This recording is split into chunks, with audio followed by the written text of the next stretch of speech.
Ladies and gentlemen, welcome to the show. I am your host, June Archer. This is the Winner's Circle. And today, I have this incredible young man who came to me via a childhood friend. And anytime my friend calls, it's always some type of magic that is getting ready to happen. Um, we're getting ready to talk to Dr. Deep, Sandeep Palagodetti. He's a physician, entrepreneur, and healthcare leader who currently serves as a regional medical officer for Care More Health. And we are going to dive into some things, health related, life related, all things. Dr. Deep, welcome to the show. How are you doing today? Thank you, June. I am doing great. Thank you so much for having me. And you're right. Anytime we're connected by mutual friends, there's a special magic that happens when someone knows two people like this as intimately as our friend Morgan does and brings us together. So always good to be here, June. I currently serve. I'm excited to share a lot of updates with you, but I currently serve as a CEO for Velocity Health. That's our precision medicine clinic that Morgan and I are a part of, and excited to talk to you about. Caremore was an important stepping stone in my career and definitely helped me become the healthcare executive that I am today. But really excited to be talking to you today about everything we're up to. Yeah, and I want to dive right in because Morgan is very adamant about health, mental health, well-being. With Velocity, how was that even conceived? What was the inspiration behind it to start something like Velocity Health? And tell us what it is. I believe what you were sharing with me behind closed doors, behind the scenes, is just a little snippet, but I want to jump into it for people that don't understand what this means and what this means moving forward for healthcare. Dive into it. Absolutely. Well, thank you. I appreciate the opportunity.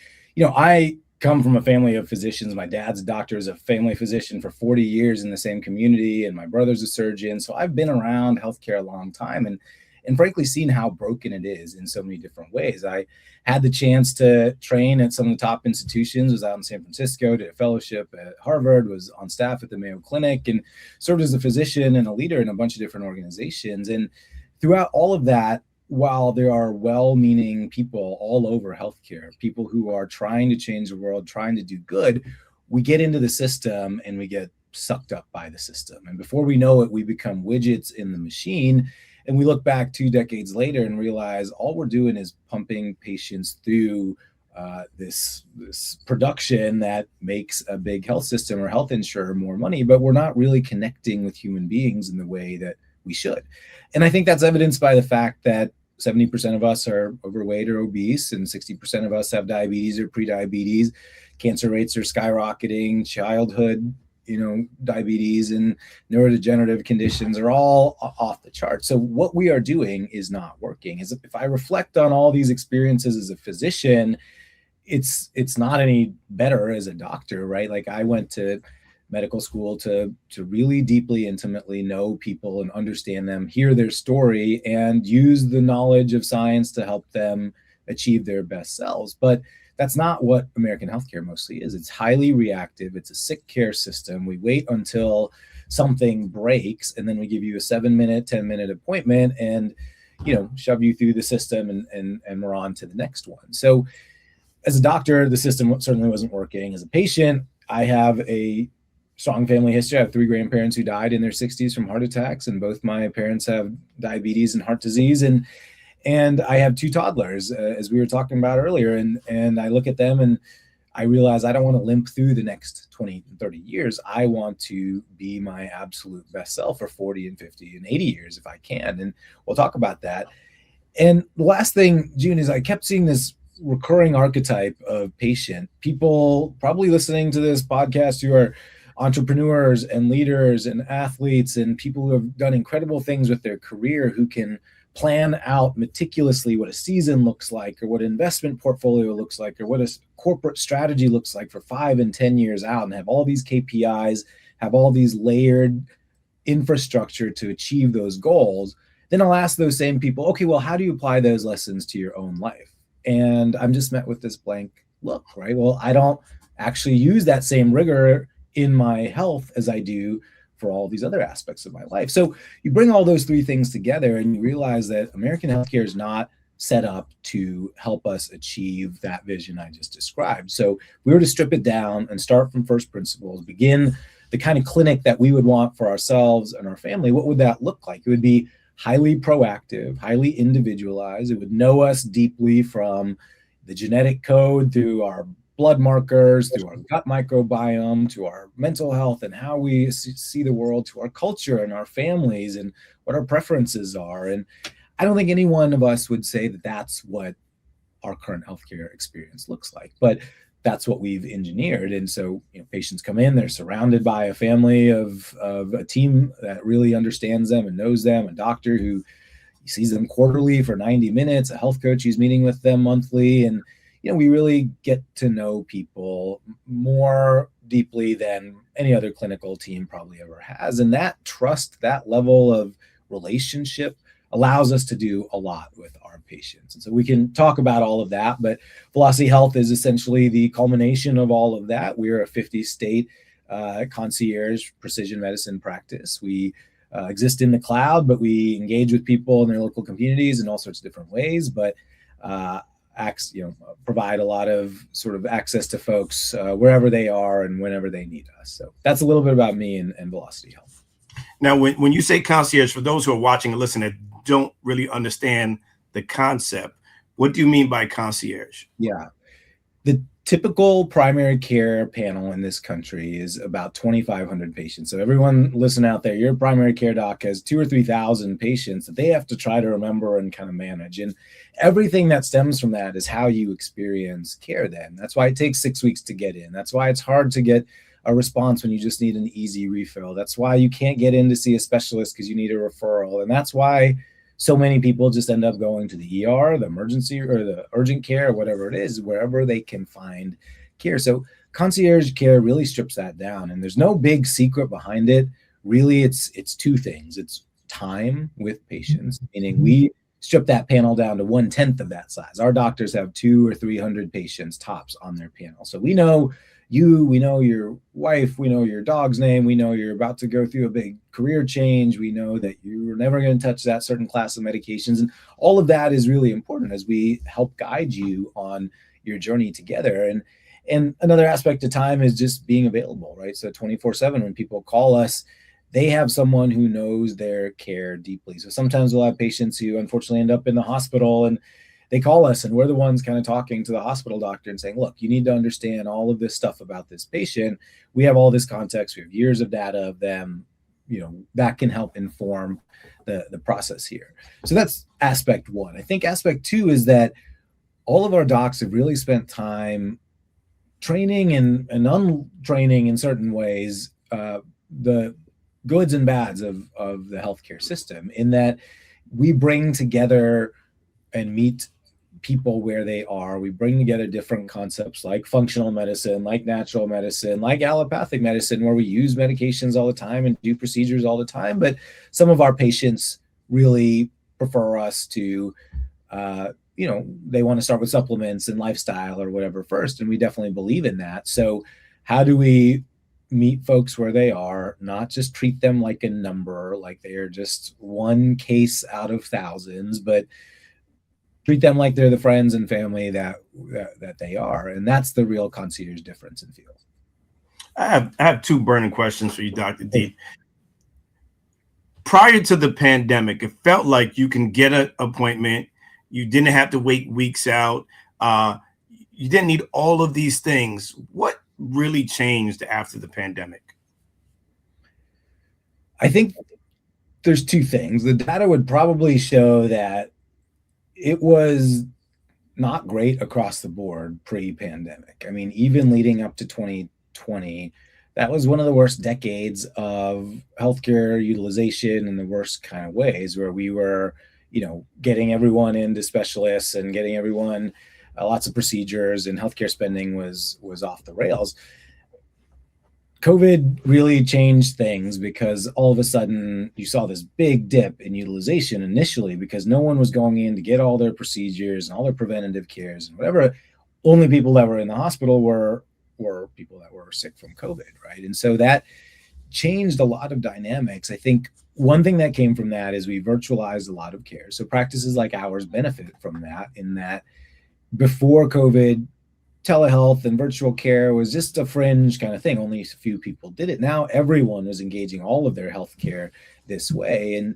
And while we've capitalized on that, I think other places have just eroded that experience. And as they've swung back to try to do in-person care again, those operations haven't really caught back up again. People, honestly, if you, June, just think about every service industry post-pandemic, whether it's going to a restaurant or going to a resort or going anywhere where people are there to fundamentally serve you, my real belief is that it exposed probably a deeper part of human psyche that we don't want to admit, which is we're all kind of individual protectionist people when it all comes down to it, right? And when there was this existential threat to all of us, I think it changed things. All of a sudden, I just don't notice the same level of burning service desire that I used to in people to just delight others, to make them feel good about their day. It feels like everyone's highly protectionist right now. Like, how do I just make sure that I don't get burned or I don't die from COVID, or I'm going to do what I need to do to protect myself? And that plays out in all sorts of ways, June. I think people are less likely to open up schedules and go above and beyond. There's less workers that are there. All of our ratios have gotten higher. And there's just a general erosion in trust in the field as well, unfortunately. So this next generation of clinicians, I think, is going to be really interesting, how they figure out how to navigate this new era in healthcare where, AI is rapidly taking over. I know everyone says that, but there's, we've worked with a company called Doctronic that got authority in the state of Utah to, as an AI doctor without any human intervention, to put in refill medications and things like that. That's just the tip of the iceberg. In 5 or 10 years, these things will be allowed to do so much more. So how it sort of shifts and changes from here, I don't know. I don't think we're ever going back to sort of what it used to feel like pre-pandemic. It's going to just shift dramatically in a lot of different ways. The other burning question, you mentioned preventative care. For something like velocity, we just talked about key performance indicators. Are there key performance indicators that we could give patients to say, hey, if you do these things, these are the results, instead of saying, hey, let's just throw a pill at it, right? Yeah. I feel like people don't want to do the work. They just say, Dr. Deep, what is it? What can I take, right? Yeah. And how dangerous is that if we're just thinking of the solution being something that I can take instead of retraining, being more disciplined, understanding what our physician, nurse practitioner, or PA is trying to give us that is going to assist us with a healthier lifestyle? Yeah, look, we focus on what we call the core four, which is sleep, diet, exercise, and mental health. Unless you get those things right, there's nothing that we can throw at you. No medications, no peptides, no red light therapy, no yoga, like no amount of, wellness interventions are going to change if you can't sleep 6 or 8 hours a night at bare minimum.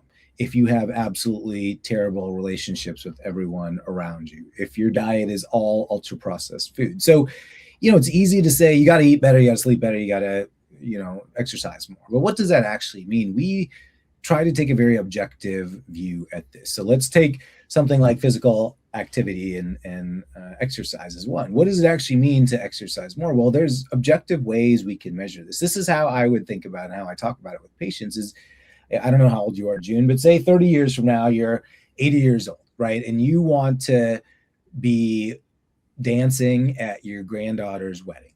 Like, that's a core belief and a value that's important to you. Okay, what does that mean? How do we measure that? There's something called VO2 max, which is, if you've ever seen athletes wearing these masks and running on the treadmill. It's a really great output marker of how well our heart beats and how well our lungs oxygenate blood and how healthy our blood vessels are. It's actually measuring the amount of oxygen that our mitochondria are using inside our cell to produce something called ATP, which is the energy that our whole body runs off of. So we measure VO2 max intentionally for a few reasons, because we know that at a VO2 max of around 20, you will have a hard time walking up one flight of stairs. You'll have a hard time walking around one block. So you're sure as hell not going to be dancing at your granddaughter's wedding if your VO2 max is 20 at age 80. And we also know what that sort of rate of decay is, that each of us will lose about 10% of our VO2 max capacity per decade. And so if you're starting at a 25 right now, there's no way that you're going to be doing those things you want to be doing at age 80. If you're starting at a 40 or 50 right now, even if you float down a little bit, then you'll be okay. So in that way, I think it helps tie together these two esoteric things that I think are so hard in behavior change, June, which is like, what is the future 30, 40 years out? People have a hard time assessing risk that far out. And so you don't change your behavior because you're like, that's 30, 40 years out. I don't need to be thinking about that right now, right? But you actually do need to think about it. And when you put it in that sort of reverse chronology framework, it helps illustrate that a little bit. And, the other thing is people need something objective sometimes to really hang their hat on to show where they are. You can say, I feel a little bit winded when I'm running around with my kids, but oh man, your VO2 max is actually in the 10th percentile for your age and sex. That changes people's perception and that moves them and spurs them to action. And then we can use that data to create a smart plan. We know exactly the kind of formula that will drive people's VO2 max up. And so when we think about what are the healthy things we can do, driving up your cardiorespiratory reserve is probably top amongst them. The second thing I'd say is sleep, by far and away. And certainly with the archetype of patients that I work with, CEOs, founders, athletes, traveling a bunch, sleep is what we all give up. And I would argue that it's, we all say we'll sleep when we die. Well, you're going to die 10 years sooner if you don't sleep now. So yeah, right. You will. Right, but, right. And, we also measure something called the ApoE gene, which is strongly associated with Alzheimer's. One of the primary things we can do if you test positive for that is optimize our sleep. It all starts there. I noticed that a lot of folks, when they have poor sleep, the next day, you don't work out, you don't have willpower, you don't show up like your best self. And there are these positive cycles that happen when you can lean in on that. So we spend a lot of time on this. This is not what your typical primary care doctor is talking to you about, right? But we're spending 90 minutes maybe just figuring out what's going on with your sleep. Let's work on that this quarter, because nothing after that is going to matter if we just throw a bunch of stuff at you. And that's what happens in typical healthcare right now. As you come in, your labs are you're fine, but nothing's broken, but you should probably lose a little bit of weight. I got 20 more patients in the waiting room. See you next year, right? It's not this deep relational conversation that helps understand all these different aspects and spurs you to activity. So, I have a new book, June, called The Ultimate Asset. I go into all these different frameworks and different chapters, talk about sleep and diet and exercise and mental health and all that. So certainly could talk about that for hours, but that's bread and butter, is how do we focus on keeping ourselves healthy and well and getting our peak performance right now, rather than waiting for disease to set in. I love that answer. For you, where is healthcare headed? You talked about, the next generation of practitioners. We started the Archer Foundation for a few reasons, but one is, how do we get our young people excited about music and medicine from a different perspective? You don't have to be in front of the microphone, right? You can be someone who lights the stage, plugs everything in, tour manager, right? You don't have to be a doctor. You could be an NP, you could be a Yep. PA, you could be a radiology technician. Like, how do you feel the next generation of clinicians will do? But also, how important is it when you talk about diabetes and all of these things? Some of these things are related to people of color. Yep. And I know that people are very adamant about data, but some of the data to me, and I'm not in this field, I'm strictly music, entertainment, and television, but it feels as though some of the data does not reflect people of color in a lot of instances. Whether we're talking about breast cancer, whether we're talking about hypertension, all these things.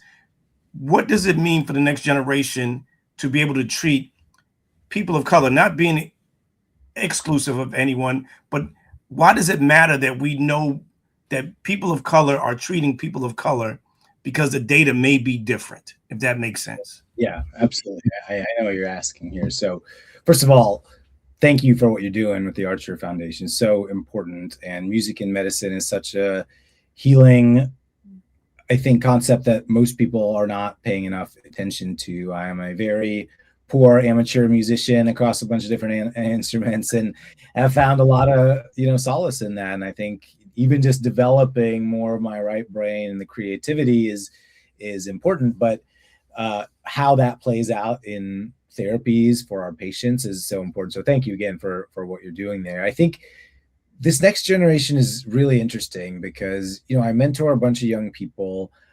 I just had a conversation with Ivy League med student Ivy League undergrad, literally has more publications than I have at this phase in my career. He has his top choice of whatever residency and training program he would want.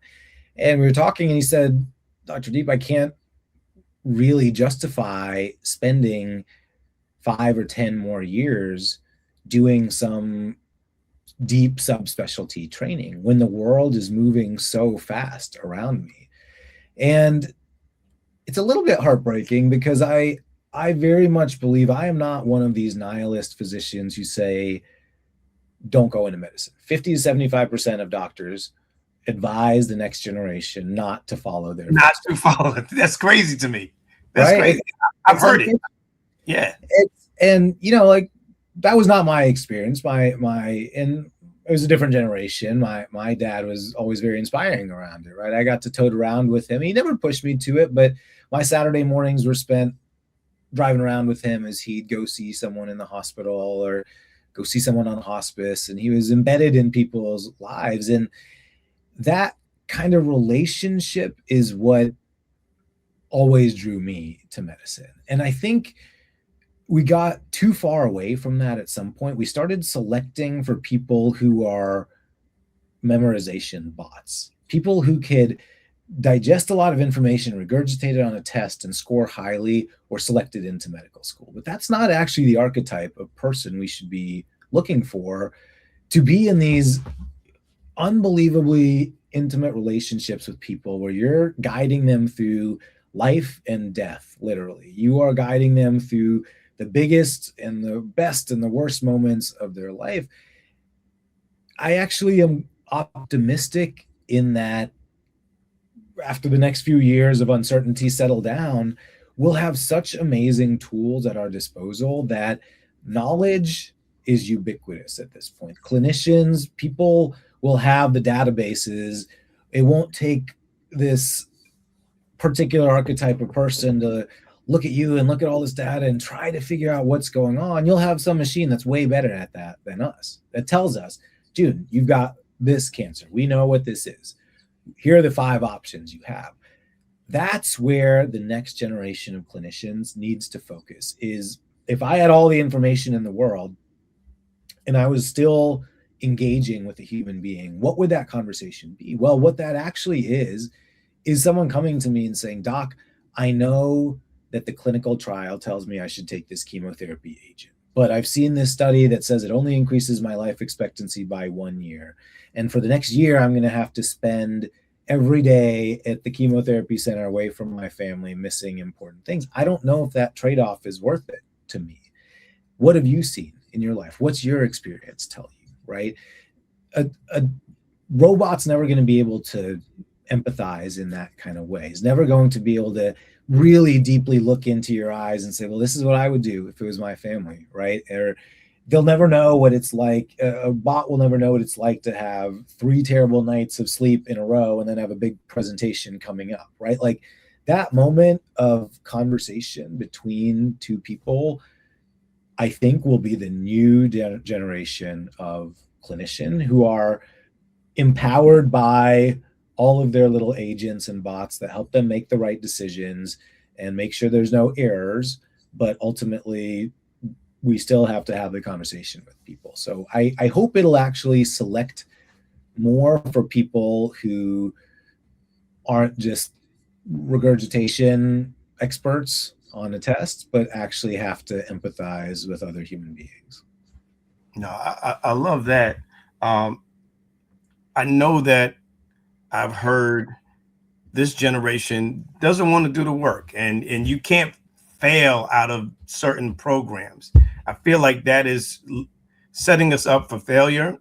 I hope that's not the case, Right. but I'm so confident in your perspective, Dr. Deep, that you inspiring and motivating that next generation can turn it into something great, and we need to do that. That's the importance of, like I said, the foundation. That how do we inspire these young Right. people, this next generation, to want to fall in love? One of the things I always ask, and I'm going to ask you this: you've been doing it for some time now, but do you still wake up and fall in love with what it is that you do? Yeah, that's a great question. And you asked the other question around race and people of color and how that plays out in this new generation and with this all the technology. You're very right to point out that so many of our studies, so many of the foundational population level data that are the underpinnings of all of our recommendations foundationally excluded big groups of people in these studies. And in other ways, we focus too much on race. I mean, my background as a South Asian male, we have terrible genetics in cardiovascular disease and diabetes, and there are studies that are looking specifically at our population and how that plays out. And I think we need more data and information. And what we've had so much locked behind the ivory towers of academia because of this is how research studies happen. They have to happen at these institutions. You have to have this IRB. You have to go through this protocol. And that's fine. That's the way we actually control for all sorts of things and make sure things are ethical. But it's not real world data. It's all contrived in these study aspects, right? I think this next generation is going to have a really important job in understanding now everything's connected. Now we have data from everywhere and every single thing. How do we pull that together and start to really understand nuances so that the person standing in front of me is not the study that says you should put all people with hypertension on this medication? Well, the person in front of me is Black and they have a genetic code that says that they're not going to metabolize this med in the same kind of way. They have better outcomes if they start this, and they have a comorbidity where like all that filters down into this medication versus this other thing for someone else rather than these blanket recommendations. And so I fall in love with medicine every day because there are huge problems like that still need solving. It's a job that's never going to be done.